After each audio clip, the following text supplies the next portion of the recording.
War on benefits for migrants continues today. His latest offensive is aimed squarely at so-called benefit tourism. He wants to make things more difficult for EU citizens who come here, don't get a job, but do claim benefits. Among a series of measures he's announcing today is a plan to limit some welfare payments to EU migrants coming to Britain. Currently, if you arrive here from Europe, you can't claim job seekers allowance or child benefit for 3 months. And then while job seeking, you can claim for the following 6 months. David Cameron wants to cut this limit in half to 3 months. After that, benefits are stopped unless a person has what the Prime Minister describes as very clear job prospects.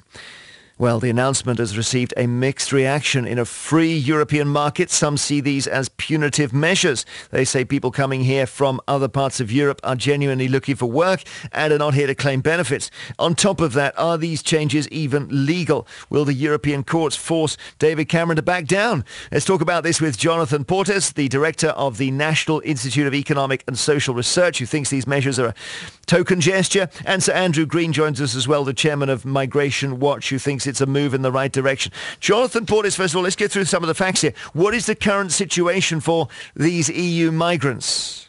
Well, remember that EU migrants come here overwhelmingly to seek work, and overwhelmingly they get jobs. So these measures are likely to affect very few people indeed. The government's own Migration Advisory Committee produced a report several weeks ago saying that effectively that benefit tourism was a myth. And the most interesting thing about today's announcement is that your journalists have been completely unsuccessful in getting Number 10 or the DWP to give any idea of how many people it thinks these new restrictions might affect. So the government's either unable or more likely unwilling to actually give us any numbers. Why not? Because these will almost certainly affect basically a very small number of people. So, as you said, it's a token gesture, really pretty meaningless. So Andrew Green, why support it if it doesn't really affect anyone? Well, I think these measures are necessary, but they're not sufficient. But it's not really about numbers. I entirely agree with Mr. Portes that most East Europeans and indeed Europeans come here to work, and I don't think that's in question. I think what this is about is deterrence and fairness. It's deterrence, but by definition you can't measure the number of people who decide not to come if benefits are not so easily available. But perhaps fairness is a more important point, because people, I think it's wrong that those who've paid very little into the system should be able to claim out-of-work benefits, what we're talking about here, out-of-work benefits, more or less indefinitely. So I think the government are right to address this issue, among many others that were in the Prime Minister's speech. So where do they need to go next then, Jonathan?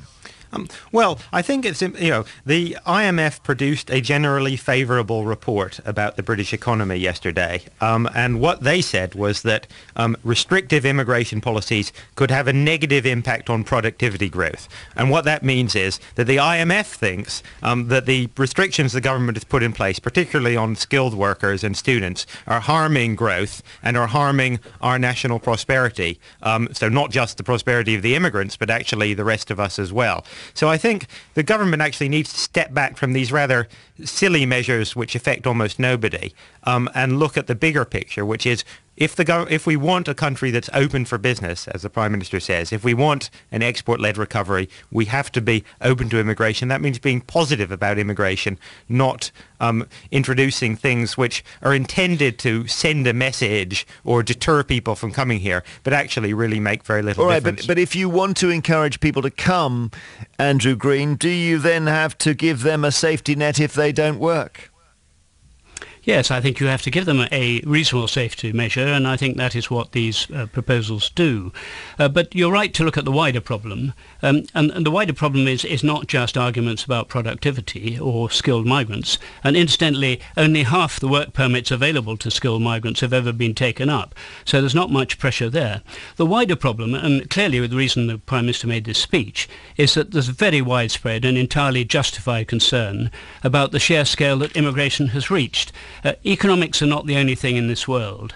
70% of the public want the scale reduced, and they're right to do so, because if we go on as we are, we'll be adding 10 million to our population in 20 years' time. And that is unacceptable to most people. Now, the government have got non-EU migration down by about 30%, but it's gone up quite sharply in the last year or two from the European Union, in part, we think, because the Eurozone has run into difficulties. That is something that needs to be dealt with, but it won't be dealt with, as Jonathan says, it won't be dealt with by a measure of this kind, which is about out-of-work benefits for people who actually have come here to work. I don't challenge that at all. Do we know I'm how just saying many... there's a wider issue. Sure. Jonathan, do we know how many EU migrants are claiming benefits? Just that broad figure.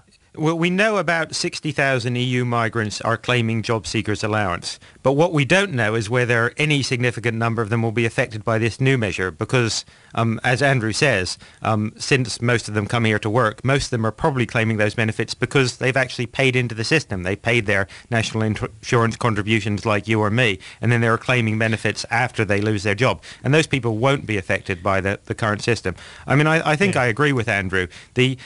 There are some big issues around immigration, both social and economic, and Andrew and I have our disagreements about that. But I think we both agree that you have to look at this debate much more widely and that focusing on benefits is really a bit of a distraction. Well, then answer the point that Andrew made, that we have got too many people coming in and we simply cannot expand as a country this fast. Well, I think that I disagree with that.